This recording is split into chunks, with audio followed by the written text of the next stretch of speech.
the car clean on line, no wheel spin on the exit as the 10-4 had a little bit of it, and then crossing the line. Now, my question is, how many of these laps are going to count and how many of them are going to be disallowed due to track limits? He instantly bails out, he'll reset back to the pits, and then he'll go again with a fresh set. Interesting that he's done that, not many others have. I've only seen 3 times so far on the leaderboard that have actually been registered. So Ten Voorde was one, a 20.896. Jackson Evans, another one, second position. Nick Tandy, third. Most of these drivers have already completed a lap, but they're not showing because they've run over track limits. And when I did my race on, what was it, Thursday, I found exactly the same thing. I thought it was a clean lap, but I just nipped a track limit here, there, and everywhere, and found myself with a disallowed lap. That's the most difficult part here at Spa, to really not using too much track limits. And as a driver in iRacing, you can immediately see if you have an off track, which is called, the track limit exceedment of iRacing. Once you see that, you can abort the lap, because there's no reason in qualifying to continue otherwise than practicing. But what 10-4 did, maybe coming back to this quick one, because he went back to the pit lane, he just braked too late for La Source, had a turn in oversteering, and so he just cancelled just aboard the lap, going back into the pit lane. Dylan Pereira here with the BWT Lechner Racing Porsche 911 GT3 Cup car. It's nicely looking, the Pink Panther, and he's also really experienced in iRacing. Yeah, I'm disappointed to see that Mikael Ammermuller still not with us, the 3-time champion of the Super Cup. You know, one of the best drivers in the real world when it comes to these cars, but just hasn't been able to get himself adapted to the virtual edition. And we're seeing so many drivers like Jaap van Lagen, who is in this race, just struggling to have the feel in the virtual world that they would have in the real world. So some people are missing, and some people, it does kind of give the opportunity for some of these drivers that perhaps wouldn't be on the podium in the real world to compete well in this virtual world. And Dylan Pereira, as you said, has got a very good I rating, really well experienced, and now we're getting some times in, but nobody yet faster than Ten Voorde. And indeed, Pereira goes second position, so it was a good lap from Pereira. Now, what's the advantage of stopping on track and then resetting and going back to the pits? Yes, so now after 2 laps, you try to get a new and fresh set of tires, while Van Plunteren is finishing his lap now. So, and with his second set of tires, so-called, you try and you go for another one, and you go for another try. Here is Max van Splinteren then, yet to set a lap time. That presumably is because he has done 2 lap times that have been disallowed. So we've got about half the field at the moment on my timing screen that still have yet to set a time, and we are about halfway through the session. So the track will be rubbering in. There is the offending curb up Eau Rouge and Radiant. Actually, it's Radiant, actually, rather than Eau Rouge at the bottom of the hill. That curb is the place where you get pinged, because, again, it's the same old story. You lose the rear end, you straighten up to try and get the car to grip again, by which point your trajectory is facing off track, and the only option is to either spin out or to cut the track. Yeah, and but even though for that reason, once you do it, you get an off track and your time will be cancelled. So it's a never-ending story, and you really have to be focused and concentrated. And for me, especially Spa-Francorchamps is one of the most difficult tracks. In case of track limits, for sure. The track itself is also difficult, but a very nice track. But in case of track limits, it's one of the most difficult ones. So as I said, about half the field yet to set out a time. Leon Köhler is one of those guys. Köhler leading the rookie category, and was well up in the last race at Silverstone. Here he is on screen now. It's got attention. Is that Max van Splinteren just behind him? One of the GP Elite cars, and that's Koik. And so where's Koik? Has he set a lap time? I don't think he has either. Yes, he has. 8th position. Yeah. Yes, he has. Yeah, there he is. So Koik maybe being slowed up by Köhler, but Köhler just needs to be careful not to run over the curb. That car in the background, perhaps Jaden Conwright taking a bit too much curb, and will have that time disallowed. But let's see if Köhler's gone deep into the chicane, has to really slow the car up, and it's going to be, if it is a time, it's going to be a slow one. Comes over the line, and no, it does. Again, he must have pinged the track limit somewhere else on track. I think at this point I'd be resetting, because he's only got less than 5 minutes remaining, and if he wants to take a new set of tyres, then he's not going to have much time to do that and get himself a good lap, is he?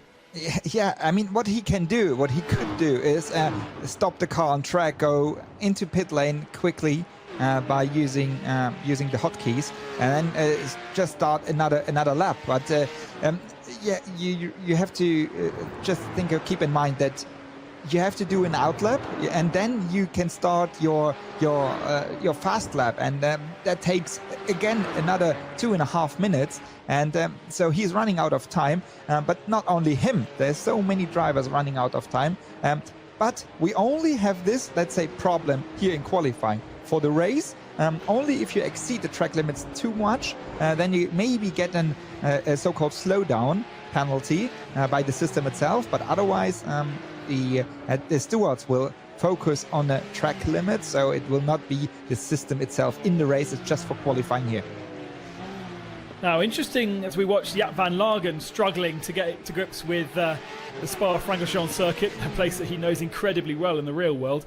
Aykan Guven and Dylan Pereira separated by thousandths of a second for that front row start, and they are locked together on track as well, as we take a quick look at Nick Tandy flying through there. Here the two of them are, so Guven just ahead of Pereira, but Pereira is ahead in terms of qualifying by 0.06 of a second. So it puts Guven behind Ten Voorde going into that last source, which is incredibly tricky to have a clean run through on lap 1. Then Leok Hartog is in 4th position, just 0.17 of a second behind. So incredibly close between 2nd to 4th position. But Ten Voorde, that opening lap that we ran on board with, 0.3 of a second clear over everybody else. Here comes Guven. Let's see if this is a better lap time this time through. Does he improve his time? It is a 21... No, he doesn't. 21.5. So he doesn't improve. Pereira doesn't improve. And I reckon they've got 2 more laps to go if they want it. It's a really interesting qualifying we see here. And as I say, it's one of the most difficult tracks concerning track limits. So you can immediately here at Radion, you can immediately lose the lap, because once you're just one millimeter too far off, you receive an off track, and then the system itself will cancel your lap time. So there's nothing you can do. And now, as we are running here with the one of the 2 leaders of the championship, Aykan Guven, he's trying to push for another lap, as he's only 0.3 off the best time of Larry Ten Voorde, which is not too much and on such a long track. And we are here now again with Larry Ten Voorde, and he's trying to get another lap into his wheel for another try in the last three minutes. Yeah, look very committed through the chicane. I wonder if this is the finishing of a lap. It is, and an improvement as well. Just under 0.4 of a second now clear of everybody else. So Ten Voorde stamping his authority here at Spa-Francorchamps on early doors. We've seen improvements also for Jukka Honkavori, who's popped himself up into 9th position just a few moments ago, and Leon Köhler's managed to complete a lap. He sits 10th position now. Lawrence Van Thor sits in 11th just behind him. A couple of our celebrity star drivers. Van Thor's been competing in the IMSA race that we've been seeing every Thursday evening, European time, and that's really fascinating GT racing to watch, and Porsche trying their best to overhaul the other manufacturers in that championship. So far haven't managed it, but another race to come next weekend. But again, still I would say, was that 7 cars without lap times, Jaap van Lagen being one of them. To be fair, they are mainly the guys at the tail end of the field who have failed to complete a lap time. Here's Dylan Pereira. Is this going to be an improvement for Pereira? No, it's No, it is. It is an improvement. So 2.5 tenths now back from Ten Voorde, and just takes himself away from the threat of Guven behind. And Guven's just reset to the pits. So is Guven now going to have enough time? He's not, surely. No, 15 seconds remaining, so Guven is not going to improve. He's going to stay in 3rd position as we watch Nick Tandy come to the line. Tandy sits in 6th position right now and matches what he did before, but does not improve. So Tandy stays in 6th position, and his qualifying hasn't been that strong. That is the end of qualifying. That is the session over. And therefore, we can take a quick look at the grid with, I think, 6 or 7 drivers failing to take the flag. Larry Ten Voorde on pole. Dylan Pereira in 2nd. Aykan Guven, his lowest qualifying, in 3rd. Leok Hartog, the guest driver, in 4th position. Then Jackson Evans 5th. Nick Tandy 6th. Jesse Van Kuijken in 7th. And Leon Curler improved up to 8th position by the end of the session, ahead of Joey Mawson and Jukka Honkavori. Max Van Splutter and I bigged him up, but he's only in 11th position ahead of Lawrence Fanthor. And then Patrick Pilet, another of our celebrity drivers. Jaden Conright will be improving from 14th, no doubt. Christian Engelhardt, hopefully, he's in the wrong place again in the middle of the pack, but he'll try and keep himself out of trouble. In the Hugo Boss car, it's Julian Andelauer and Richard Leitz in 17th. Jean-Baptiste Simonauer in 18th. Simona Di Silvestro 19th. Fabian Vulven completing an all-female row 10. Jordan Love 11th. Then it's the drivers who didn't set a time. Mark Cheney, Marius Nakin, Pontus Fredriksson, Jaap van Lagen, Roar Lindland, Clement Mathieu, and Mathieu Lorena finishes the 28 drivers that we've got entered into this 3rd day of racing at the virtual version of the Porsche Mobil 1 Super Cup. The cars are all getting onto the grid. Watch out for that horrible hairpin at turn 1. Braking zone on cold tyres into the right-hander. Always a recipe for disaster. And hopefully these guys can get through nice and cleanly. Waiting for the lights. The last car at the back of the field enters the session. And we're off and away and running. And it's not a very good start in the middle of the pack. There's a couple of cars very slow, and it's very aggressive from Guven, who's made a great start, and he makes it 3 wide to try and go around the outside of Larry Ten Voorde. Oh, it's Tandy who's got caught up with Hartog, I think. So Hartog has spun around. He's right at the back of the field. And plenty of chaos even before they got to the first corner, but then plenty of chaos through the first corner as well. Watch out for track limits as they go over the rise at Radion. And Dylan Pereira's done a great start to keep with these front 2, but already Ten Voorde is defending heavily from the leader going into Les Combes as there's battles further back as well. Guven trying to go around the outside of Ten Voorde. Ten Voorde needs to give him room through the second part of Les Combes, which he does so. But these two, remember, at Silverstone did so much arguing that they never really broke away from the guys behind. And at the moment, Dylan Pereira is in shooting distance to get in the mix. Yeah, 4th position, Leon Curler has made a fantastic start from 8th. And Lawrence Fanthor sits in 5th position. So real mix-up of things. We've got 6 cars in the pits. Nick Tandy, Christian Engelhardt, Julian Andelauer, Richard Leitz, Mark Cini, Mathieu Lorena, and Loic Hartog. We'll see a replay of that in a few moments' time, but plenty of cars were ready at the tail end of the field. Yeah, so what a start it was, and what a first couple of corners. And we again see this battle here in the front between Larry Ten Voorde and Ayhan Guven. And Dylan Pereira, as you say, he's in a very nice spot. And Leon Curler, he did exactly the same at Silverstone. See, he was in the nice seat for having a look onto the first battle. Here's a replay of Pontus Fredriksson.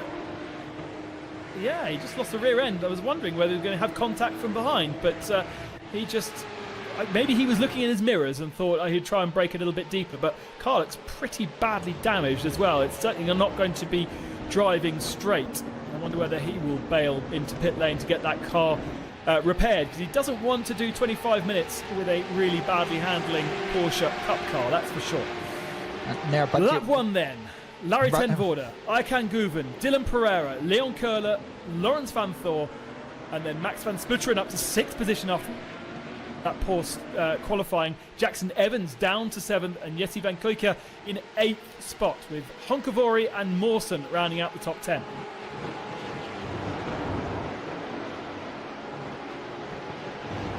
Dylan Pereira and Leon Köhler, we saw very nice in this camera angle. They used very much of the track limits, maybe in my eyes a little bit too much, but stewards will have a look on that. But you see again, there's a little the picture we saw in the first couple races. The first two, they're battling between each other, and the others they can, not easily, but they can follow.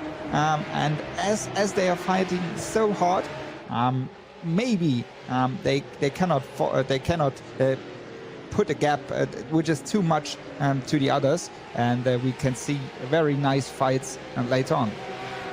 I'm afraid we've lost 10 cars now into pit lane as we go back to the replay of the start. So there was a very poor start from Patrick Pilet in the middle of the field. That's how Christian Engelhardt lost control and crashed into a few others. Oh, and Tandy was just too hot into La Source and got into the back of Luc Hartog, and then Hartog, recovering, managed to crash into a couple of people. Here is a replay of Patrick Pilet, who very slow.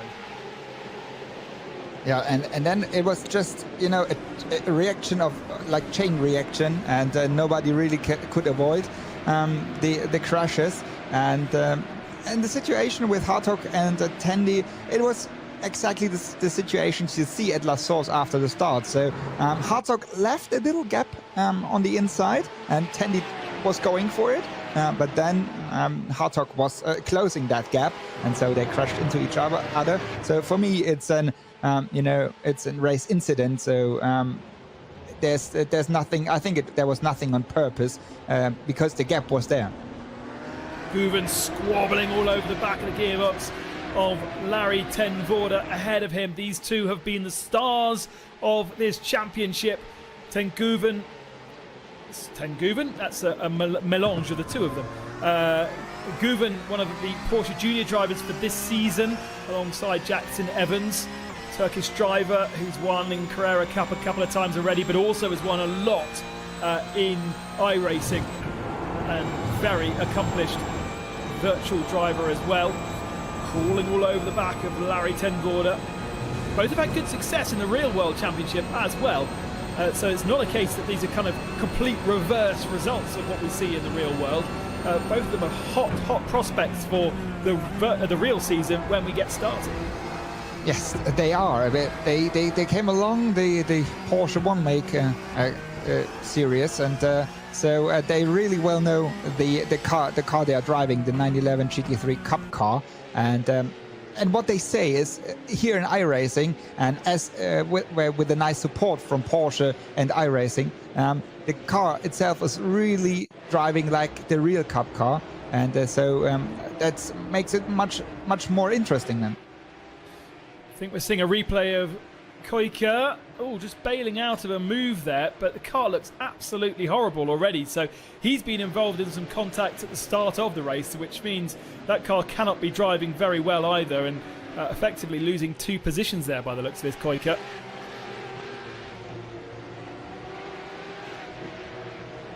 We have Jackson Evans here fighting with Van Sprunteren, coming out of double gauche. So they are really fight hard, and Jackson Evans, he's always one of the guys always in front, not on the very top, but he's always like right behind the pack, and so he's showing really nice fights here in the Cup car as well. Yeah, so as I said a little earlier then, we've lost 10 drivers in pit lane. None of them yet have come back out, I don't think, to try and improve their grid position for race 2. So Clément Mathieu is the last of our runners in 18th spot, Fabien Vulvend in 17th. Sadly, Simona de Silvestre, the other female racer, was caught up in that accident, so she is in pit lane getting the car repaired. I wonder whether we might have actually starting to see cars coming back onto circuit. So Christian Engelhardt looks like he maybe won. Interesting, Patrick Pilet I thought he was the man who got really caught up and kind of created the start line incident, but he's lying in 12th position right now, you can see. So Pilet maybe with a car that's not necessarily straight, but it is working for him, and it's great to see Dylan Pereira really involved in this lead battle. He's obviously been putting in some practice over the last couple of weeks as the two leaders squabble going into Le Carme. Again, Guven on the outside. It's very brave to do that because you need compliance from the driver ahead of you to give you the space through the second part, and then you're on the wrong side for the third part. But Ten Voorde really struggling through their calm, and here comes Dylan Pereira trying to find a way through as the two of them defend, contact between the two. Ten Voorde has been nerfed into the gravel trap, and Dylan Pereira now leads. Oh, that was a push from Guven. And let's see in the replay. So we have Guven in the green and white car. He goes from the inside, but Ten Voorde, he's closing that gap before. And Guven is just giving a little kiss on the rear end of the 911 Cup car of Ten Voorde. And then he just spun into the gravel. I think the race stewards will have a look on that. What is not affecting is this classification. So now we can see it again here. So that was the kiss to the rear bumper of Ten Voorde coming from Guven.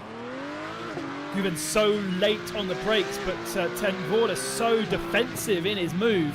Very, very difficult to apportion blame once again. And a slowdown penalty for Guven. He's back right out of it. So he's dropping now to third position. And whilst it's all been plain sailing for these two so far, all of a sudden, Guven's almost fading into the clutches of Ten Voorde. Maybe he is. Maybe he's saying, oops, I didn't mean to do that. I don't want more penalty points. I'm going to back off, let him through. I mean, is this something the race control will say that's okay with it as Ten Voorde goes up the inside of Vanthor? I mean, sure. Well, because it's just a fair move he's doing. I mean, in the end, it's the decision of the stewards, but it looked to me exactly the same as you say. Guven was waiting for Ten Voorde, but now we have the situation that Dylan Pereira, he had the nicest spot with Leon Köhler, and now they are in the lead, and we have a nice pack of 4 drivers fighting here, and also this is one of a nice fight going into Eau Rouge side by side, which is really close. Squeaky bum time as they come up through Eau Rouge. Max van Splunteren just about fighting, actually sitting behind Jukka Honkavori. We didn't see Honkavori, and he's got to slow down. Honkavori got to slow down there. That's why he slowed right back, and van Splunteren takes the advantage. But very, very close between the two of them, and you really need compliance to get through Eau Rouge and Ranion cleanly side by side. Jackson Evans now looking feisty, looking down the inside of Lawrence Vanthor. You see, now that's the way to do it, Guven. That's the way you make the pass stick. But also Vanthor not quite as defensive as we saw from Ten Voorde. So Ten Voorde now just ahead of this battle, up to third position. Guven fourth, and let's see what they can do about chasing down our leader. Dylan Pereira has a 2.4 second advantage over Leon Köhler. Larry Ten Voorde is 4 back. Does he have the pace to claw it all the way back before the end of this race? 13 minutes and 55 seconds remaining, so it's about half a race to go. It'd be amazing if he does so. I think when you see these guys, Ten Voorde and Guven behind, they are fighting back already the way to the front. And I think it doesn't take too long until they are at the bumper of Leon Köhler. And once Köhler is clever enough, and I know he will be, so he will let them go through, because there's no chance to keep Ten Voorde and Guven behind. I think when he's clever enough, he just let them pass, and then he's going with them to maybe close the gap to Pereira.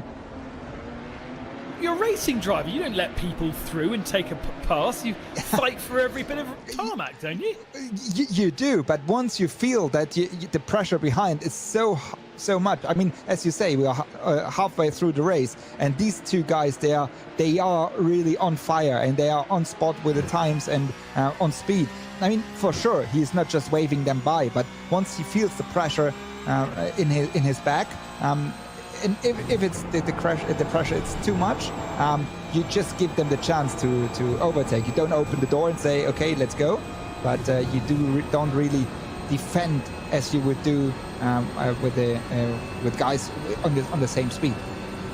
Yeah, so Ten Voorde and Guven are second faster than anybody else on circuit right now. So all of a sudden we're really seeing them getting their heads down, and that gap to Leon Köhler, as you predicted, has just disappeared. Start of the lap, it was 1.3 seconds. It's now less than half a second, and the pass isn't going to be done necessarily in the infield section. There's not great opportunities to pass other than perhaps around the campus section.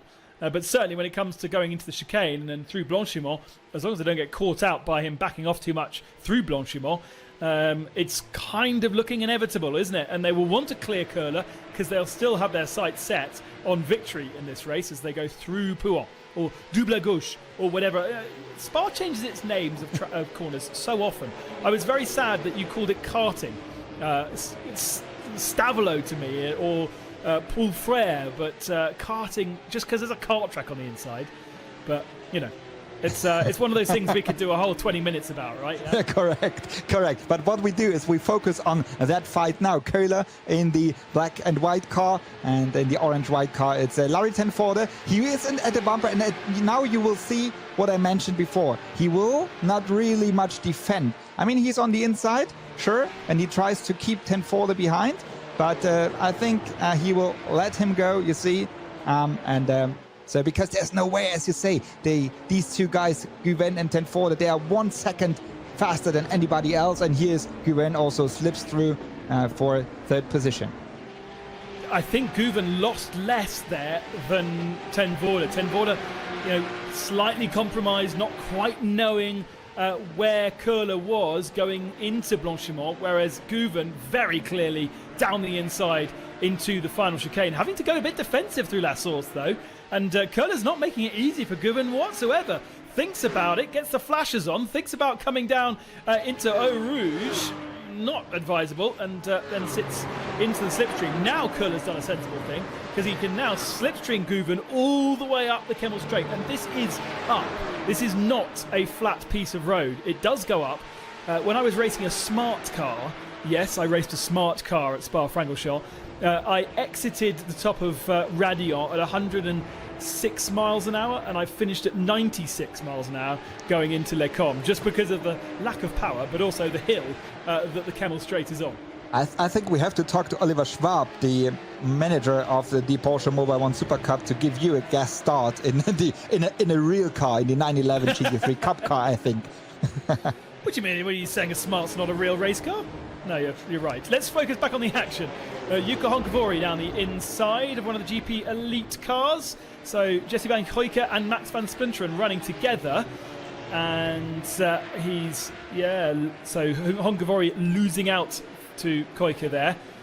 And actually Koike is the one with the really damaged car. It's not Van Splinteren. Van Splinteren in 7th looks a lot cleaner.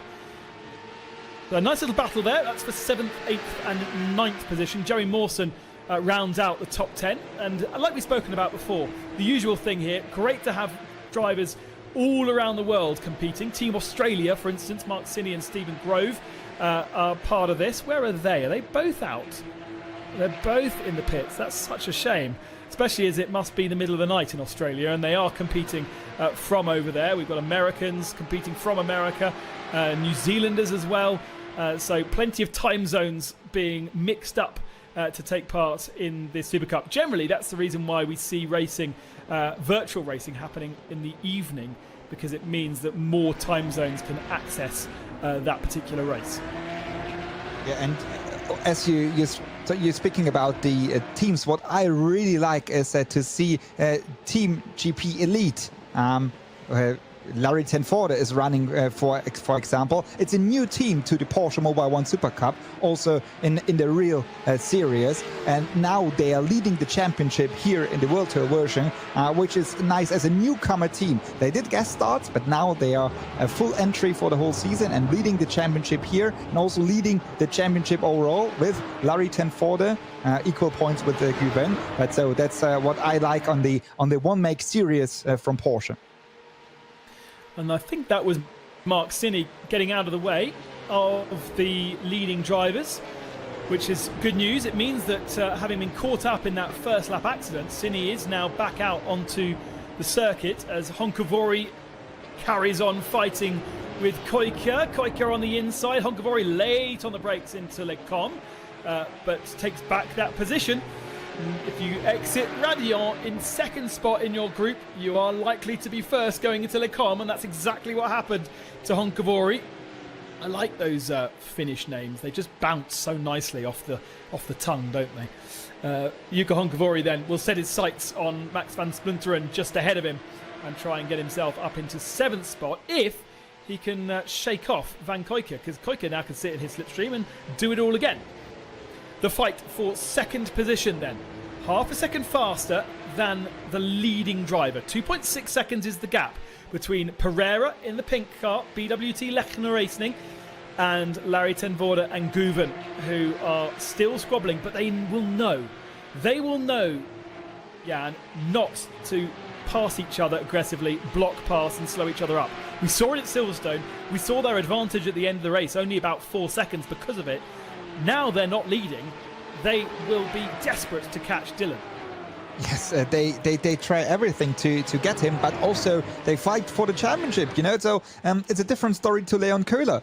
Now nobody really let the other guy pass on purpose. So they are for sure they're aiming for Dylan Pereira in front, but also they are aiming for the better spot on the podium. So let's take a quick look at points, because they are obviously vitally important. This is a championship. There are wins to be had as we look at Honkovori and what's happened to him. Replay through Blanchiment, all good through there, into the braking zone of the chicane at the end of the lap. Ooh, very hot, and loses the rear end as well. 1 position down, not too much harm done, but he's going to have to chase down Van Koike again. Yeah, that's a kind of situation you see quite often with the 911 Cup car, because you always try to have the maximum braking power on the rear, and if you have a little bit too much, then you can lose the car quite easy. And that's what makes it so special. Guven now really starting to hassle ten Voorde ahead of him. And actually, Leon Köhler is still only 1.6 back, so they really are distracting each other. They haven't made any progress on Pereira at all. And I was just about to talk about championship points, because 25 for the win, 20 for second, 5 points difference. 17 for third position. That is more of a difference between second and third than it is between first and second. And presuming Guven and ten Voorde dominate the rest of the series at the front of the field, and Guven beats ten Voorde in the next race, 1-2, the fact that Guven finishes third in this one, and the difference in points between second and third, would mean Guven would lose the championship. And so this is why we're starting to see Guven, instead of working together with 4 minutes remaining, he's now wanting to get past ten Voorde anyway, regardless. Van Lagen in the com through the third part of it, takes a chunk of curb, car's unsettled, and just nudges the barrier. Yes, so that's what we saw from him in Silverstone as well, because as we have the tire model is exactly the same as in real. So with more laps on the tires, it's more difficult to drive, and you really have to get a feeling for the car, and maybe that's kind of practicing. He has less than the other drivers to get this feeling. So Mark Cini, as we were talking about him just a little bit earlier on, one of the very few drivers to go back out on the circuit after the first lap accident, and he's proving profitable because he's moving up through the field. He's now 19th, and presumably by the end of the race, he's only a lap behind Patrick Pilot, who's in the pits, and therefore Cini should get himself into 18th spot. So that will be row 9 on the field, as Van Lagen's been off track again by the looks of things. Jordan Love, Van Lagen's teammate, oh blimey, got caught out massively by Cini, who is very slow on the inside, and Love well off track. Is ten Voorde. This is a replay going up towards Lecom, And Guven is looking very aggressive here. Oh, contact between them again. Going into Lecom, unsettled, and Guven's going to be able to go around the outside. No, he's not. He's had to take evasive action. He's had to cut the track. And surely that means Ten Voorde will get past again. It will be a slowdown, won't it, Jan? More contact between them. Now it's getting messy. I think so. Surely Guven will be given a penalty or an infringement, especially for that cutting the track there at the Le Combe. But I was wondering that he didn't give the position back immediately, because it was sure that he just gained the position because of cutting the track there. So yeah, I think it's not over now.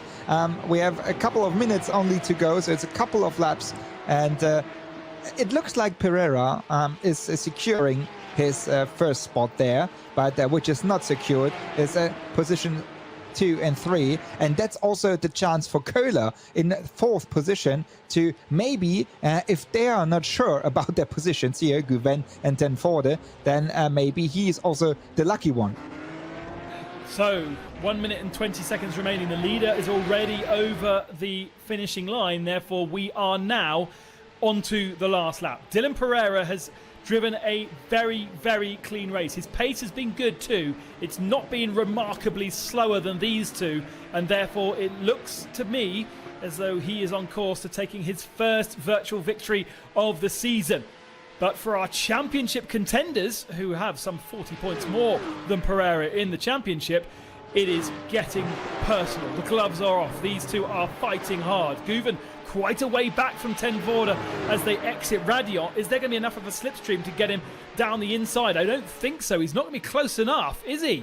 He's going to really gain a lot of momentum, but he's going to have to be brave on the brakes into Le Combe, and not close enough. So really, for me, one more opportunity to get this done into the chicane on the last lap. That happened at Silverstone on the first race at Silverstone, and there was contact. Will it happen again? They built such a lead, by the way, that even though there was contact, Ten Voorde still managed to finish in 2nd position. But Ten Voorde does not look comfortable. He looks slow. Van Kuijken, what's happened to him? Here's a replay.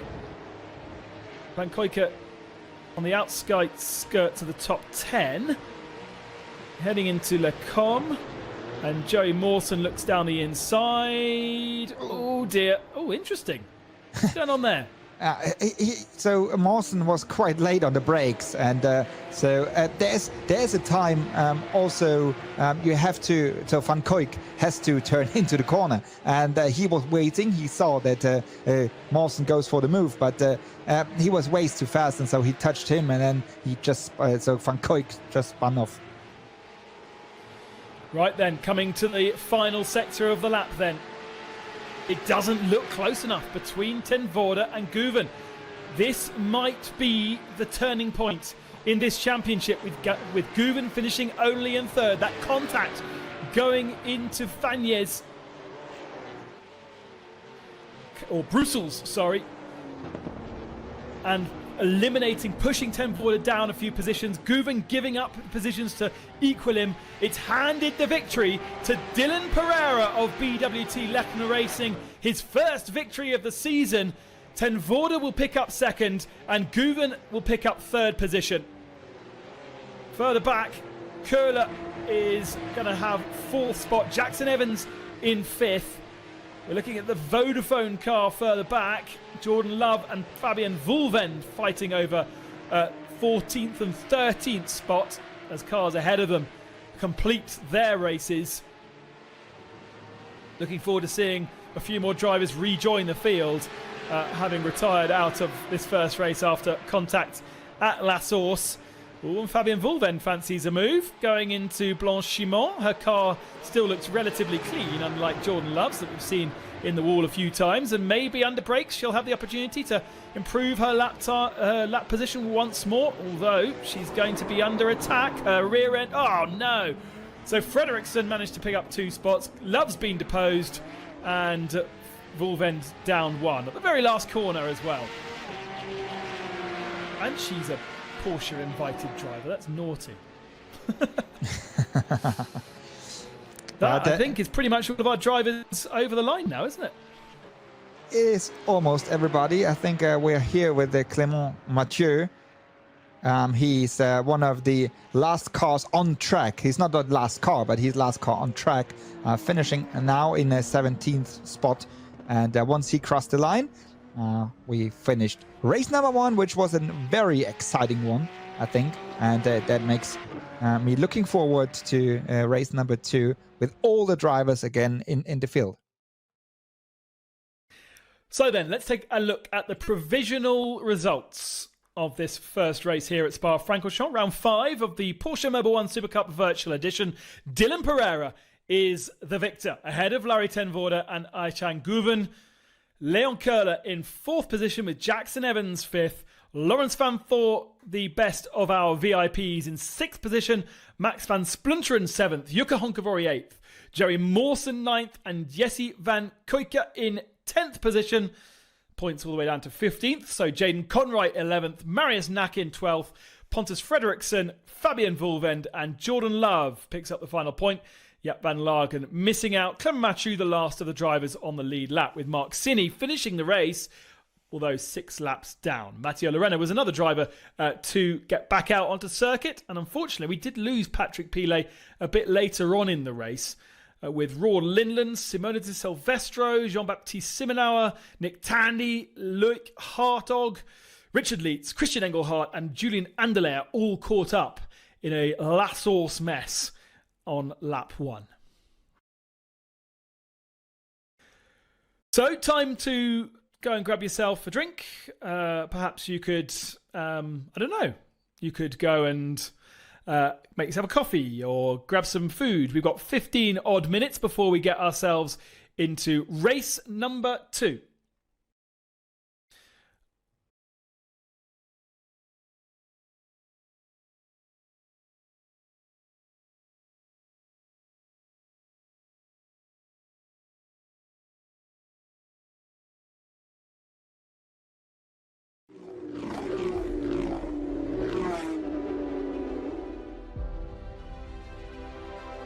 The Porsche Mobil 1 Supercup, top of the Porsche 1 Make-Cup pyramids for more than 25 years. The racing equipment is as alluring as the settings. Porsche 911 GT3 Cup meets Formula 1. From Monaco to Mexico, from Silverstone to Spa-Francorchamps, the Supercup is at home on the world's most spectacular circuits. Be part of it. Hi and welcome to the Supercup. This is your home for the new season, so please come in and enjoy. The Supercup is the springboard for the stars of tomorrow. Essentially all the core skills that I learned in the Porsche Mobil 1 Supercup I'm still using today. It's a special championship, but for me the best to learn the skills, because I learned so much in this 2 years. And we'll help you to learn the skills as well. A racing pro will be there to give you advice on race weekends. We will do a data analysis after every free practice and qualifying session, and after the race we watch the highlights together. Fitness checks and media training mean you're in the fast lane of the track too. The opportunities are absolutely equal in the Supercup. You and your team are what counts. The Supercup teams are among the very best in European racing. Welcome, enjoy our hospitality. The presence on TV leaves nothing to be desired. The Supercup is broadcast in more than 60 countries. The official Formula 1 streaming service broadcasts all sessions of the One Make Cup live on the internet, from practice to podium.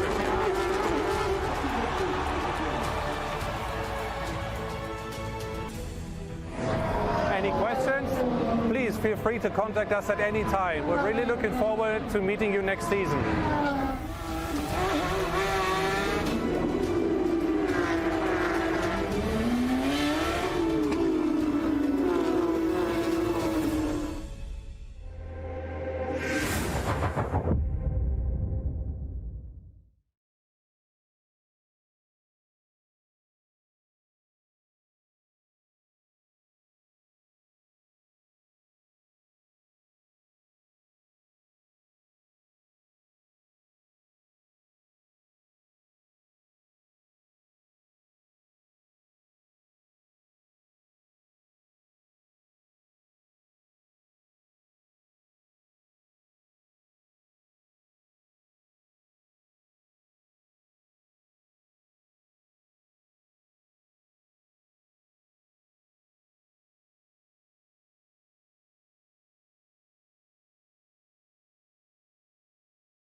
with lots of information, especially like track notes from a previous Porsche Junior. But I'm also in contact in advance with the race director when it comes to track limits, for example. We have an onboard footage from the last season. This is followed by a track walk. We really look at all the details, what they have to be aware of.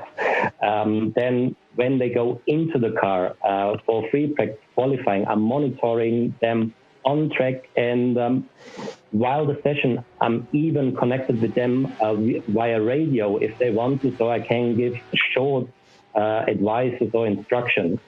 Then after the session, we go to the point where we do data analysis and in really individual one-on-one meetings. And this is really special and unique. And the winner of the rookie classification will receive a funding of PHG of 30,000 euros at the end of the season in case that driver will return for the next season. So that rookie program is really something valuable. But are there any upgrades for the season, or what can the rookies expect from this season? So obviously we have been working on the program during the off season. So we had a debrief and got together and we're talking what was good, what was bad, or what we could improve. And we will focus also a bit on the off-track support, or what we can do on for the rookies, such as we have a two-time fitness check at the beginning of the season, after the season, or to let's say at the end of the season to see if they improve. We do also some media training, make them use to send a race report, because in the future, when they work with other teams, they expect that there will come a race report of every driver, so that this is getting a habit for them. And in case maybe some of the drivers have a leak of mental strength, so we help them to find a solution for that. But what we also found out, and what we also will focus for the upcoming season, is like some team building spirit. Because when they go, or when they focus in the future for endurance racing, it's really a team sport. So if somebody is very egoistic, this is a bad habit, and we try to really work on that as well. So far, Marco Seefried, the rookie coach of the rookies in the Porsche Mobile 1 Supercup, and I think it's a really nice program. You can see also so many drivers starting as a rookie in the series with the support from Porsche, and now becoming factory drivers, junior factory drivers, and so on. So I think Ben, maybe as you were driving in a wrong brand, maybe there's also kind of a chance for you, isn't it? I'm not sure I'm good enough, genuinely. Especially, I can't get my head around a normally balanced car. So the unique quirks of driving a Porsche, both virtually and in the real world, I think I'll stick to cruising down to the local supermarket in one, rather than trying to get the very, very best out of it around Spa. Although, if you are watching, Oliver, I'm very, very happy to have an invite. When all this washes over and I'm able to travel around the world, and we're all able to travel around the world again, yeah, why not? Yeah, and coming back to that rookie coaching and that program, I don't know which brand and which manufacturer is having so much support, or giving so much support to the junior drivers, because these people, they showing up good performances in other series or in other races, but they're coming in there and nobody really knows how good they are. And but Porsche is putting so much effort into them and so much support into them, and then they prove it. So I think, I have no real numbers, but I think it's about 99 or 98% of them becoming factory drivers or professional racing drivers all over the world. And I think that's one proof of the success of the program. And another very interesting kind of crossover over the last couple of years has been their support of virtual world racing, and of course most notably of the Tag Heuer esports, effectively iRacing World Championship. The Porsche Supercup, Pereira Cup, and their attachment to someone like Joshua Rogers, who won the championship last year. He is now racing, probably right now, racing for Porsche in the Formula E sim racing that's happening right now. So he's been invited by Porsche to race for them and represent their brand because he'd done so well racing in the virtual world. So we're starting to see that crossover as well, which is very exciting. Yeah, and then we have, in general, the approach from Porsche going into esports with, as you say, Porsche Tag Heuer Esports Super Cup, and now raising a new championship with the GT4, with the 718 Cayman Club Sport car. They are driving in the same on the same day as you say, the World Championship. And then it's kind of a chance for the rookies to get a first feeling, get a first touch of the One Make Series, the virtual One Make Series, and maybe get step up in the next year and the next season to the World Championship. And that support from Porsche of the Tag Heuer Series is, well, it's doubled effectively since last year, and bringing in some famous names. Max Verstappen took time out of his pre-season kind of preparations for Formula One to make sure he qualified into the top 40 for that series, so that if he can, he will take part in it. And I mean, he did it on just on his own time and nothing. Yeah. There was no invitation, nothing. He said, I try to qualify, and once I qualify and I have the time, I will participate. And I think that shows off the strengths of that series. And I mean, in the end, it's all about or it's also about the prize money Porsche and Tag Heuer they are spending there, isn't it? Absolutely, and amazing to see, and so wonderful that the support that Porsche have historically put into motorsport generally over the last 60, 70 years is now overflowing into the virtual world in such a huge way. They're not doing this because we're all locked down. Yes, okay, this particular competition is a kind of a reason to get all these real world drivers together, but Porsche's support in the virtual world extends way beyond the start of this crisis, and has, as been pointed out by our producer, doubled in terms of the prize money even that the winner of the Tag Heuer series will pick up. $100,000 last year, $200,000 this year. Josh Rogers is going to be a very rich Australian, I tell you, if he can keep that form going. Or again, another chance for you, Ben. No, just kidding. But definitely not.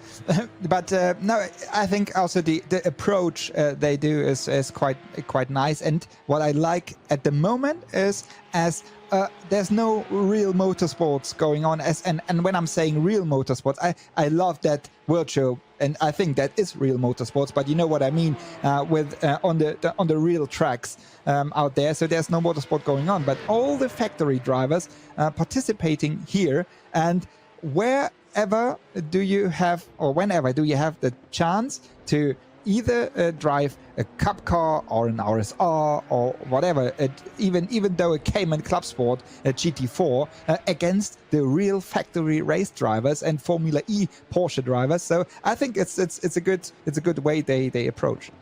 But one of the lovely things about esports over the last couple of weeks that I've really thought hard about, we are sitting here watching professional racing drivers drive the cars that they will be driving in the Super Cup. Once this is over, once you've had your entertainment, you can jump on to this very platform and jump in that very car and race around this very track and do exactly the same thing as these guys are doing. And that is not something you can do in the real world. You cannot be sitting on the banks at Spa-Francorchamps and then jump into the exact same car that your heroes have just been racing and have your own laps. And I love the accessibility that this allows the world of motorsport fans to have.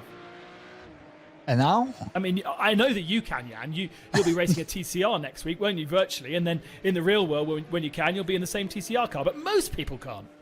Yeah, I mean, you will have the chance to do all that stuff, and even though, and what I said early in the race, the support from Porsche and or the cooperation Porsche and iRacing is so strong, and all the data goes into iRacing, the real data of the car. So that's why driving makes it so real, with all the performance in the car and all the things the car reacts is exactly the same like in the real race car, and so that's what it makes it so nice. So once you guys go onto the platform, onto iRacing, and you start driving the 911 GT3 Cup car, you exactly feel what these guys feel in real life as well.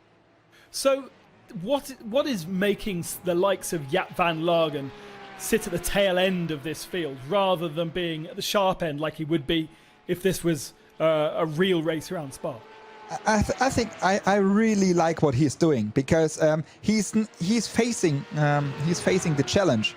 So you know what I mean. So but he's not like hiding and saying, okay, that's nothing for me, or saying, okay, that's I'm not fast enough. But he's facing, or he's one of those. It's not only him, but he's one of those facing the challenge. Even Richard Leeds, he's also facing this challenge, or Jackson Evans, Julian Andlauer. So all the professional drivers not really in touch too much with sim racing. They are facing it. I like it. For sure, he tries to perform better, but it's all about practice. And so I think that's the right way. Try and error, and not to try. So just a couple of minutes left of this warm-up session, and then we will get the second race of the day underway here at the Spa-Francorchamps virtual version. Of course, laser scanned to an inch of perfection, or even a millimeter of perfection. So this very much feels and looks exactly the same as if you drive around the Spa-Francorchamps circuit. It's kind of now, I suppose it's kind of a given, isn't it, that all these top-end simulators do simulate these tracks so well. They simulate everything. They simulate the racing line, which is warmer than offline. They simulate the marbles. They simulate wind. They simulate sunspots and shadow spots, everything. And you really have to calculate with it. And I think that's perfect. And I hope that sim racing is becoming more famous within the situation we are currently now. Taking the performance out of it. Fingers crossed we get to see the likes of Nick Tandy and our driver for this particular weekend's worth of racing, who was right at the sharp end in practice, but sadly, Loic Hartog, who is just there at the back of the queue, unfortunately unable to get round the first corner, kind of got binned by Nick Tandy, and so we didn't really get a chance to see what he could do fighting with our leading contenders. But hopefully, in the second race, at the tail end of the field, they'll all take it a bit more carefully through that first turn, and then we can get racing underway. So warm-up is over, and we reset. That's that little flicker. Cars disappear from pit lane, and they'll start popping up on the grid. There they are. That's the drivers lining up and getting into this particular race, with Dylan Pereira on pole, Larry Ten Voorde second, Aykan Guven third, and Leon Köhler in fourth position. This is the result of race one. Jackson Evans, Lawrence Fanthor, Max van Splutteren, and Jukka Honkavori in eighth position. Joey Mawson ninth, and Jesse van Kuijke in 10th position, with Jaden Conright 11th and Marius Nakin in 12th. Pontus Fredriksson 13th, Fabian Volven 14th, Jordan Love 15th, Jaap van Lagen down in 16th, right in the middle of the pack. Clement Mathieu, Mark Sinney, Matteo Lorena, Patrick Pile, who caused the mess on the start, finishing straight in 20th. Roar Lindland 21st. Simona Silvestre, we've seen in the top 10. She starts 22nd. Jean-Baptiste Simonauer, Nick Tandy 24th, expect to charge. Loic Hartog 25th, expect to charge. Richard Leeds, Christian Engelhardt, and Julian Andalea, three celeb drivers at the back of this 28-car grid. And we're racing once again. Who gets a bad start? Jackson Evans doesn't get a particularly good getaway. There's contact in the middle of the pack, and one car goes spinning right in the centre. Doesn't get collected, But, oh no, we see Leon Curler going round from 4th position. He gets fired into the air. Jackson Evans again facing the wrong direction. Somebody else, invisible, hit at the back of the field. And Le Source does the same thing it always does again. Larry ten Voorde well off track, just about saves it. I thought he was going into the wall there, very, very close. But Dylan Pereira holds on to the lead. Jordan Love has retired at the top of Radiot. He's out of the race. We've got plenty of squabbling for 4th position because nobody seems to really be wanting to be there. And ten Voorde, he had, because of his off track, he had a slowdown, so that's why he's right here in there. While we see some other cars crashing there, Jaden Conrad. And Jaden Conrad going backwards. Van Splitteren was also facing the wrong direction as well. So a really mixed up grid. That's Lawrence Vanthor, who I think is in 3rd position right now. Why is he in 3rd position? Because, of course, Larry ten Voorde dropped down to 7th spot. So Larry ten Voorde is not the first of the GP Elite cars as Fredriksson hits the wall. It's actually Van Kuijke who's in 5th in those familiar colours. And it was a huge slowdown then for ten Voorde, who's now just in 6th position. Behind Joey Mawson and Lawrence Vanthor. Yeah, Lawrence Vanthor, he is now the one in a 3rd position. As you say, Roy Lindland off track and coming back, rejoining the track, but the car doesn't look really nice. We see quite a lot of cars going off track now, so it's quite a hard fights at the moment. I think quite a lot to do for stewards to see all the incidents. They do a comprehensive report of all the off-track action. We got about a 10-page document after the last race from Silverstone. So Dylan Pereira coming towards the finishing line, and he's going to take another lap. Leads race 2 here at Silverstone, 3 wide for 3rd position. Lawrence Vanthor surviving that. Van Kuijke going wide. Joey Mawson 5th position. Ten Voorde in 6th. Nakken is 7th. Jaap van Lagen is in 8th position. That's heady heights for Van Lagen on the virtual world. Here is Jordan. Oh, it's Vanthor who goes deep and then comes back onto circuit and somehow manages to hold on to his position. Yeah, I mean, it was clever from him because as he did that move, there was no slowdown for him. So because he rejoined the track right where he left it, so it was quite clever. But it was a little bit of a mess. But we are now here, as you say, with Joey Mawson in a 5th spot. It's a bit of a mess in the beginning, but while Larry ten Voorde is making his way back to the front of the grid. And so that was past Joey Mawson. And we've had a change for the lead. Guven's ahead of Dylan Pereira. So somewhere, presumably going into Le Com, that has changed. And does this now allow Guven to stretch his legs and get away? Let's have a look. So he was actually ahead already going up the hill. So it must have either been in La Source or going down into Eau Rouge. Got La Source very late down the inside, and that is how the position changed. So Guven will now get his head down and clear off, presumably, because he will not want ten Voorde chasing him down. Good battle, though, for 3rd position. Lawrence Vanthor somehow still ahead. Ten Voorde surely should make easy work of Van Kuijke, although Kuijke is in a much better position than we've seen him the last couple of races. We go on board with ten Voorde through campus, so-called, because there's a university on the inside, or a college, if you like. This is the corner that Jan called karting. Boo hiss. And then we head off towards Blanchimont. Yes, and we have the 2 teammates behind each other, so we are here on board with Larry ten Voorde. In front of him is Larry van Kuijke. And go through Blanchimont.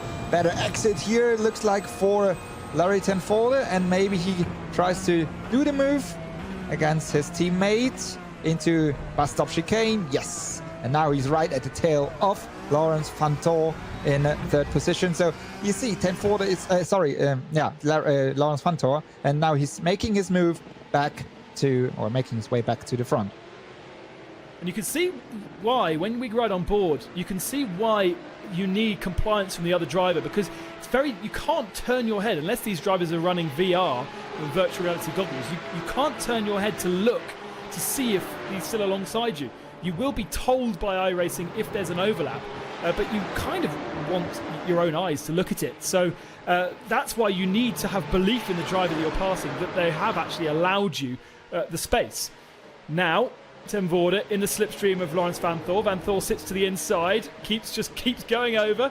Now that is a beautiful way of defending. No erratic manoeuvres, and kept Ten Voorde behind him. Certainly not as fast as Ten Voorde, and all of this is frustrating for the Dutchman because he will want to get onto the tail of Pereira and Guven. Now he manages to do it down the inside at Brussels. Or Bruxelles, if you like. Now Ten Voorde back in third position, Vanthoor into fourth position. So now it becomes much harder for Larry Ten Voorde to close the gap to Dylan Pereira, and then even though to Ayeshan Guven. And it's up to Laurens Vanthoor to defend against Van Kuik. Jesse Van Kuik now tries to go for the inside line, but there's no way to go through here. Very close though, it's very close. Got to be careful not to make contact. Certainly don't want the wrath of the race stewards. And Vanthoor's driving a clean race. He's not fast, but he's driving a clean race so far. You've just got to be patient, find the right place to do it. A little bit of oversteer from Van Kuik as he was coming out of there. The battle end just trying to get away from him. But he still has the slipstream. And so as they come towards through Blanchimont, Bravery, a long fade on the brakes from Vanthoor. That should allow Van Kuik at least to get a little bit of a run on him going into the chicane. He looks to the inside. Not close enough though. Oh, and Pereira, I've just seen Pereira spin at the front. So Pereira recovering, and Pereira has dropped out of second position. Let's see what happens here, Jan. And I think this was just overzealous on the throttle. Yeah, I think so, because there was nobody behind, and also Guven was too far ahead. But let's see now, going into bus stop chicane here in the right-hander, no problem at all. Into the left-hander, and then, yeah, he was just too strong on the throttle, and he also touched the wall, which is not so nice for the rear end of his car, because in iRacing the damage model is quite sensitive. And you lose immediately drag, and that's why it's not so good for him when you see his rear spoiler to his rear wing, which is a little bit damaged, you see here. And he will feel that now. He will have this weird sensation of perhaps oversteer that he didn't have before, and maybe it'll be unbalanced between going through left or right hand turns. So Pereira's got a lot of work to do. Dives up the inside. Gosh, that was yeah. I was about to say that was brave, but it wasn't brave, it was silly. Yes. I mean, is where's the second GP Elite car? Did he take a car off with him? It looks like he did. Yeah, Van Kuik it was. Here's the replay. So they go through Le Combe, and he's going to fire it down the inside late on the brakes. And they both run wide. Now, was he put off by the blink? Was that the problem? I think so. I was wondering if that was the reason, because it didn't look like he was going for a move to the inside. He just tried to get out of the way of the blink, the bad internet connection of Jesse Van Kuik. And so I think that was the issue. And then once he came up, so Van Kuik came up, and but that was too late for Dylan Pereira to. Oh, Van Lagen! Van Lagen spun. How did the other car keep going? This guy literally bounced off him. That was a replay, I think. Van Lagen in the pits then. We've lost about half the field, would you believe, as Nick Tandy goes down the inside looking for fifth position. Tandy's trying to get past a heady Marius Nakin. He's never been this high up. Fifth position for Marius. He'll be absolutely loving this and the opportunity to fight with that Nick Tandy. Just behind is our guest driver, Luke Hartog. Tandy looks to the inside, but Nakin's very late on the brake. Surely the switchback is on offer here. And easy pickings. Nakin will learn from that. Don't be too overzealous on the brakes, because you'll be nibbled up straight away by the Mobil 1 car. A very unlucky Nick Tandy in the last couple of races. And even here, he is struggling a little bit, but now going into top 5. And let's see if he can close the gap now to Joey Mawson in fourth position. But a very, very strong Laurent Fantor in third, while we have the usual battle in the front at 1 and 2 with Guvin and Tenforde. So we're about halfway through. We're just coming up to halfway through this race. We've lost about half the field in pit lane. So the likes of Jordan Love, Christian Engelhardt, Max van Splutteren, Leon Köhler, Mark Sinny, Clement Mathieu, Jaden Conwright, Yuka Honkavori, Patrick Pile, Jaap van Lagen, Jackson Evans. All of those drivers have been into pits and are either back out on circuit or have retired. And then, so at the front of the field, Guven leads Tenvoorde by 5.5 seconds. Van Thor in third position has a small advantage over Joey Mawson. And then Nick Tandy in fifth, Marius Nakin in sixth, Luc Hartog in seventh, and Jesse Van Kuijk in eighth. Dylan Pereira only ninth now, and Julian Anderleya, who finished last and retired first out of the first one, is in 10th spot and having a little battle with Simona Di Silvestro. So great to see. Here is Di Silvestro, who's actually in the clutches of Richard Lietz. So there's are two very well-known Porsche names. Di Silvestro, the test driver for the Formula E team, and not sure which category Richard Lietz is racing in this season, but certainly in GTs. It'll either be in America, in WEC. Do you know, Jan? Yes. Your knowledge is better than mine? I can tell you. I was sitting next to him. I was sitting next to him in the plane coming from Austin, and yeah, he's doing. Flew to Spa. That was very committing of you. Yeah. So he's doing WEC. He's doing also the ELMS. So all the stuff in the Porsche RSR Le Mans for sure. So he's just waiting for confirmation of this calendar while he just passed Simona Di Silvestro. I suppose everybody these days is waiting for confirmation of their calendars. It's all totally ripped up. The calendar thing is something I love about motorsport, being able to fill in my Excel spreadsheet of the calendars of very different championships. Here's Luc Hartog getting past Marius Nakin for sixth position, and Nakin's going to look to try and do the same again. Looks to the inside but can't make it happen.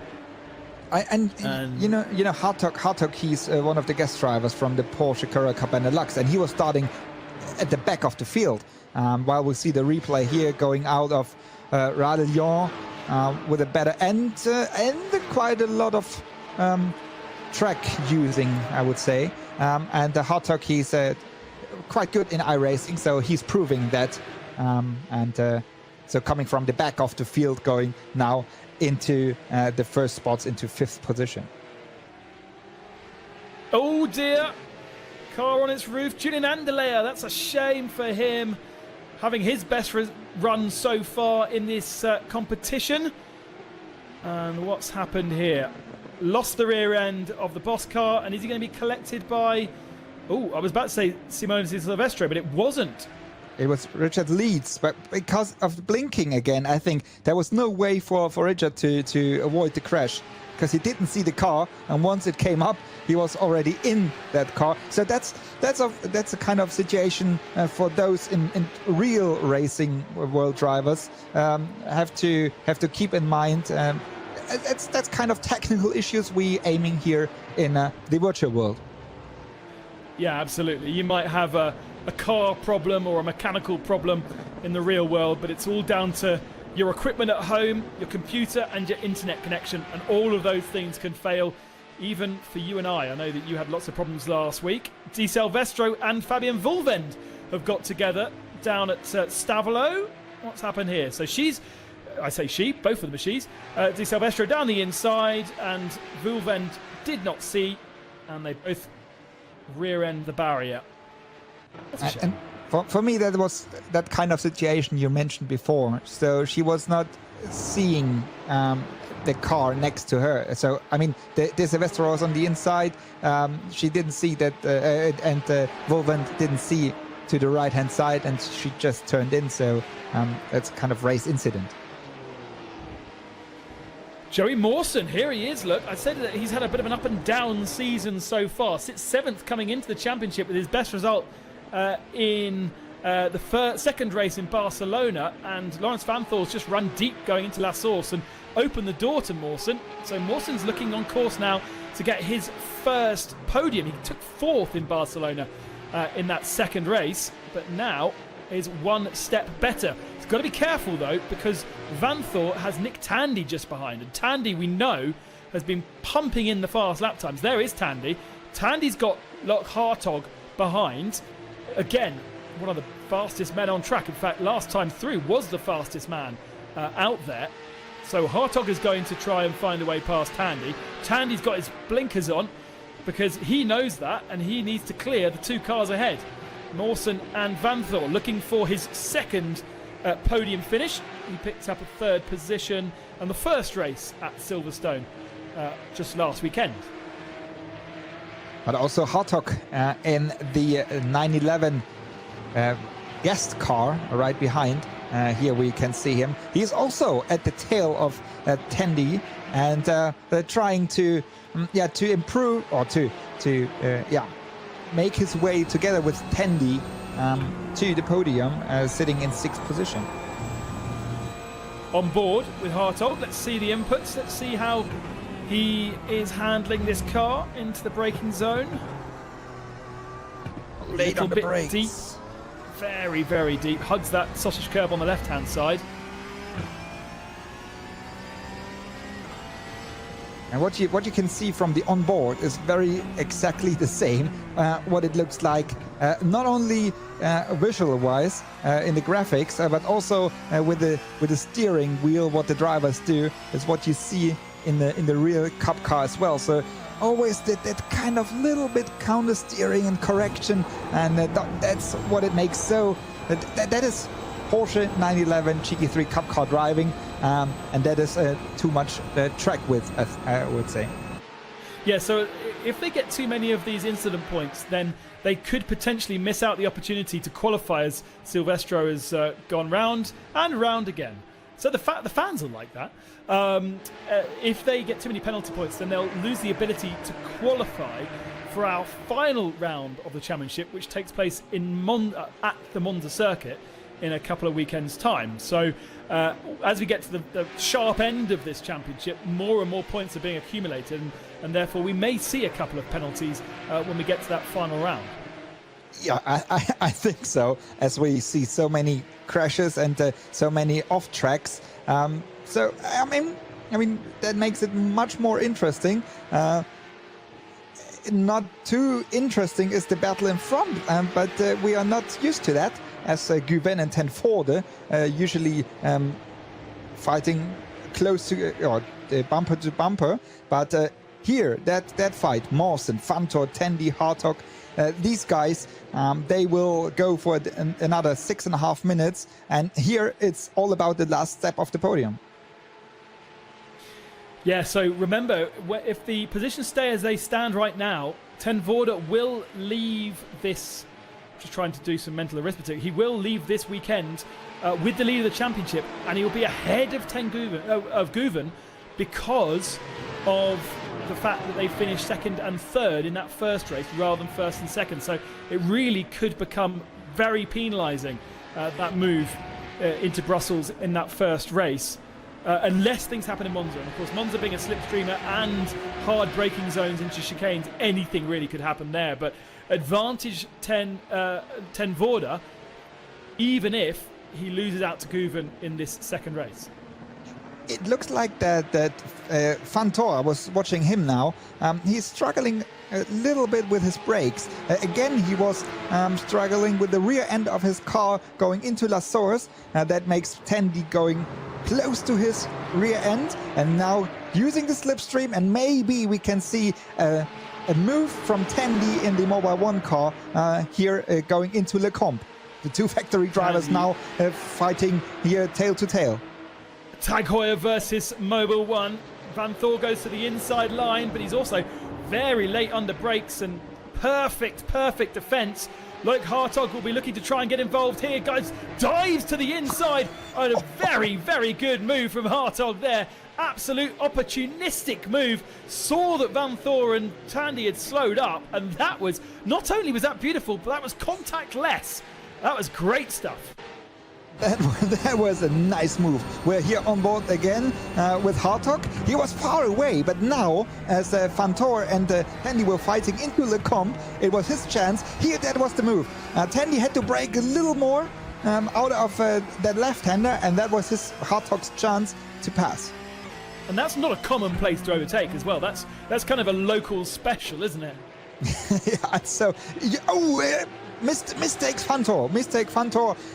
You had to count, you had to correct because of oversteering, and then now Hartog is now up in 4th. So Mawson 3rd, Hartog 4th, and now Vanthor and Tandy at the back end of this little queue.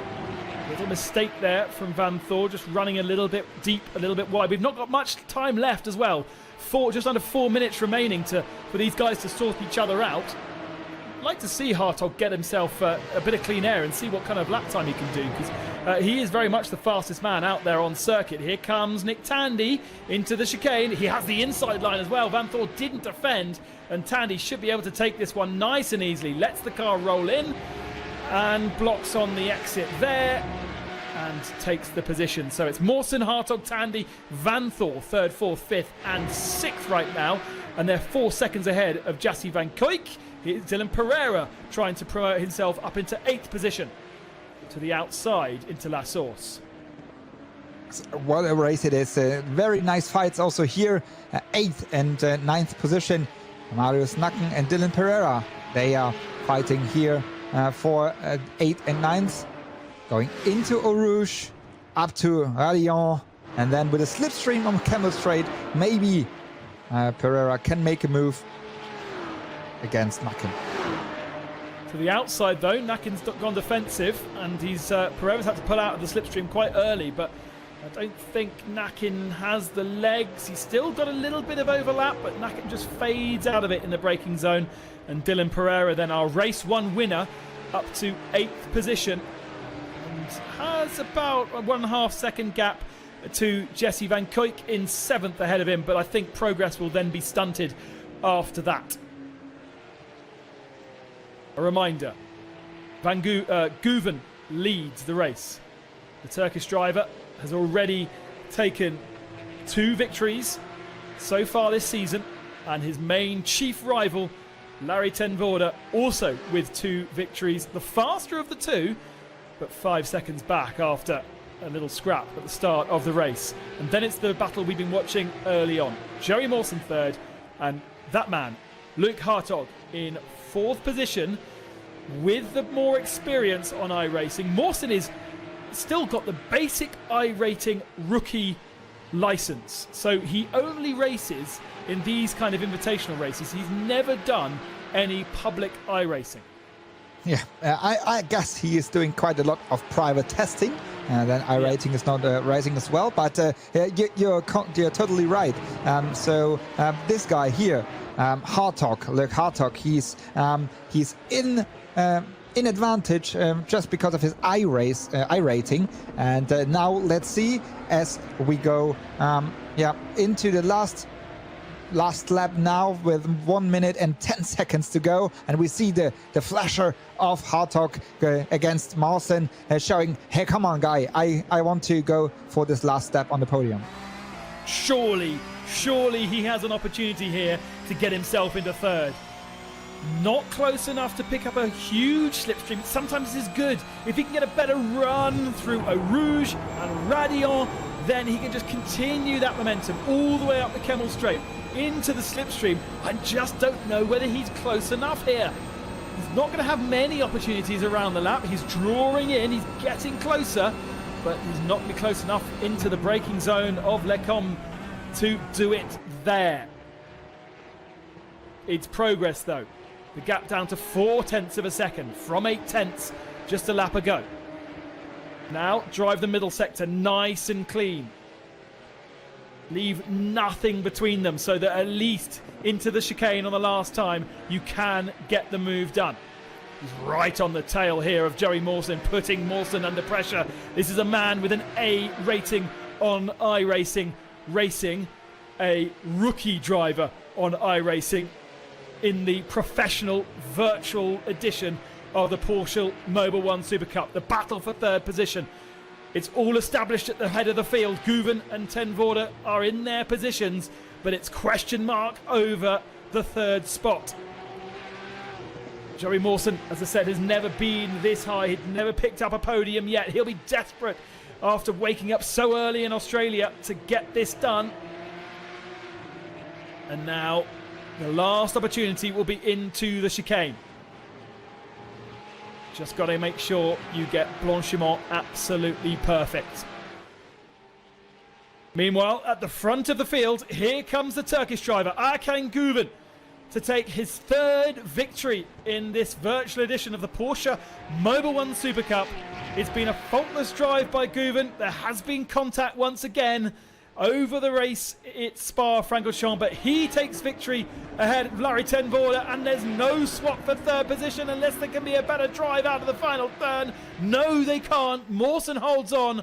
Hartog in fourth spot, and then our two big pros, Laurens Vanthoor and Nick Tandy, round out the top six, with Marius Nakin coming home in ninth position behind Dylan Pereira, the pole man, the winner from race one, will be frustrated to finish so far down. That's his worst result of the season so far.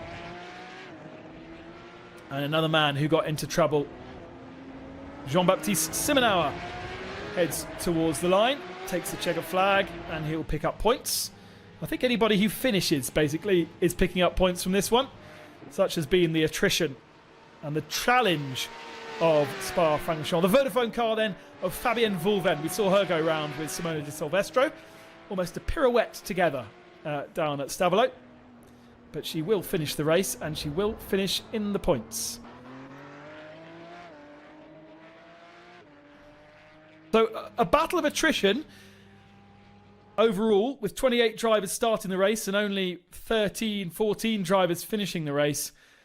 But an entertaining one, as we have come to expect from this virtual edition of the Porsche Mobil 1 Super Cup.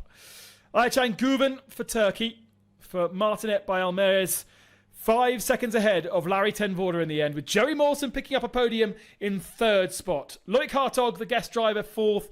Nick Tandy and Laurens Vanthoor, fifth and sixth. Jesse Van Kuik, seventh. Dylan Pereira, his worst result, in eighth position. Will he hold on to that third in the championship?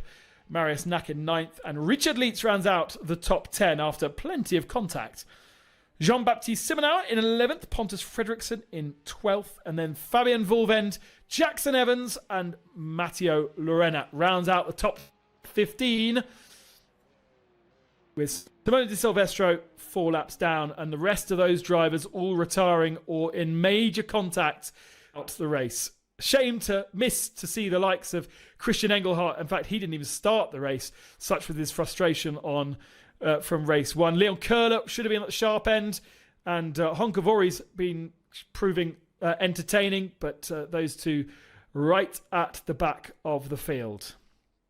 We've got a little break now before our final round of the championship, which will take place in the Monza circuit in Italy in a couple of weeks' time. An opportunity for all these drivers to perfect their technique in both the car and around the challenging Monza circuit. Spa-Francorchamps, though, as per usual, has entertained, Jan. A special place to race, an entertaining and challenging place to race as well. It happened what we expected. It will be a challenge. So we expected the challenge, and it was a challenge for sure. But in the end, we saw again a very nice fights between all the pros, as the pro sim racers as well. So as I call like Erkan Guven, he's kind of a pro sim racer as well, beside being a pro real racing driver. But I'm really much looking forward to the next race. As you already mentioned, we go to the track of Monza, and Monza is a kind of slipstream track, let's say. So you really have to work together with your teammates, and I think especially for qualifying, there's a little advantage for Larry Ten Voorde, as we have with Jesse Van Kuik, a guy as his teammate. He can help him, while Erkan Guven, there is no teammate on his on the same level as him who can help him. So I'm very much looking forward to this battle already starting in qualifying, and I think nobody should miss that. No, absolutely not. So let's look at some of the key moments of this race. The start, and a little bit of contact right in the middle of the pack. Is that it's not Pile again, is it? No, Pile's further back. Difficult to see. Honkavori it was who got spun around first on the start, finishing straight. And then there's contact between Leon Köhler and Jackson Evans. Evans, the man on his roof, and Köhler on his roof. Evans helping him round for a second time, and Evans getting himself back underway again. Here's a look then at Honkavori's start. How did he end up facing backwards, Jan? Let's see. It was in the middle, in the, let's say, carbon area, as we call it. Let's see what happened to him. We are now again on the replay of the start, and it looks like he got a touch from. He had a really bad start, and then he was trying to go to the inside line, but then he touched. I think it was Conrad. He touched. And then he got spun and facing in the wrong direction. So it was his bad start, making him in the position he is now. The lightest of touches to send him round, but you can see how damaged the car was, and instantly decided to get out of it and get back into the pit lane, not before coming across the car on its roof. One of the things that doesn't happen so often in real life. The Porsches don't bounce quite as much as they do in the virtual world when it comes to accidents. But sadly, we ended up on that first lap losing so many drivers. Jordan Love was another driver. Christian Engelhardt didn't even start the race, so we didn't lose him. Leon Köhler and Clement Mathieu, I think they came back out onto the track and ended up doing a couple of laps just to try and improve their position. But Jaap van Lagen was another one we lost out. He had a big crash, and in the end 16 drivers off the lead lap, which is quite a decent amount on a grid of 28. I think stewards will have a chat with all the drivers before the next round and the final round of the virtual Porsche Mobile 1 Super Cup. And I can tell you from my experience, they will, because I had a chat with the race control, not only me, but all the field of the Porsche Mobile 1 Super Cup had a chat at Spa Circuit a couple of years ago, also because of track limits and crashes. So they will do, because what we want to see is hard fights, but fair fights. And so I think we will have a very nice and strong race or two races at Monza. And what's key about this championship over so many others that we're seeing being competed in is that this is being organised by exactly the same people that organise the real world events. So they're treating it in exactly the same way. They're sending out bulletins. They are briefing the drivers exactly the same as they would do in the real world. And actually that is quite unique in what we're seeing over the last couple of weeks. A lot of the virtual races that we're seeing are being run by virtual companies to represent the real world, whereas this is very much done by the guys at Porsche Mobil 1 Super Cup. I think that's a good advantage from Porsche, and a good way to start. I think what we have to do is in sim racing, we have to let's say divide into the sim racing communities. They do their stuff, and this is good. This is perfect, and that is what the sim racing community is living for. But we also trying, and Porsche is forcing that to have a professional sim racing with a professional reglement, with the professional briefings and so on. And I think these two parts of sim racing makes it so interesting. So we have the huge community and the professionalism on the other side. So then we're talking about Monza. When is it? When can you follow the final round of this virtual edition of the Porsche Mobil 1 Super Cup? Well, Monza will take place on the 16th of May. So a little bit of time. You've got yourself a couple of weeks to perhaps go and do the same thing. See what your times are like. Best times in this race around a 220. Maybe you can get a better time and compete, and then find yourself perhaps in the Tag Heuer Esports Super Cup in the future. Just try it out, and maybe you're a pro driver watching this, and come and contact Porsche and see if you can get yourself a guest drive in the near future. There's so much sim racing to enjoy, both by watching and also by competing, and that's the great thing. We're not here showing you something that you cannot do. We're showing you something that is accessible to everybody, that you can enjoy whilst the world is going upside down. We have this amazing community of virtual racing going on, and I'm a bit sad that it'll end in a couple of weeks' time in the middle of May. I want it to continue. I'm not sure we'll see real life racing for a few more months, so can we have some more rounds, please, Oliver?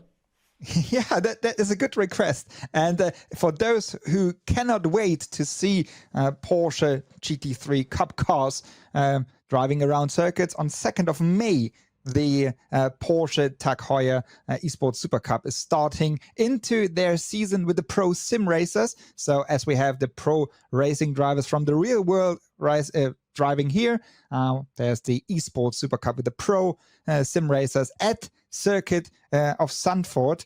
To be honest, that besides Spa, Sandford is also one of my favorite tracks, and I really like it. So don't miss that on the 2nd of May. And me. We have the same, we share the same like for the same tracks. I have a picture of 3 racetracks above my office computer, and Spa is one and Zandvoort is another. Or actually, is it? Yes, it is. You see, we have to drive in a race car on all these tracks, Ben. So then, not only commentating on that, but I'm very much looking forward to the whole season in sim racing, and when we go finally on the real racetrack with the Porsche Mobil 1 Super Cup. I'm very much looking forward to that. I cannot wait. Well, thank you very much for joining us, Jan. I know you're very busy with plenty of other commentary this weekend, with so much virtual racing going on. We will have the final 2 races in Monza on the 16th of May, and it will be Larry ten Voorde who will lead the championship going into that, a couple of points ahead of Ayachan Guven. Those two fighting each other for victory in the Porsche Mobil 1 Super Cup Virtual Edition. Thanks for joining us. See you then.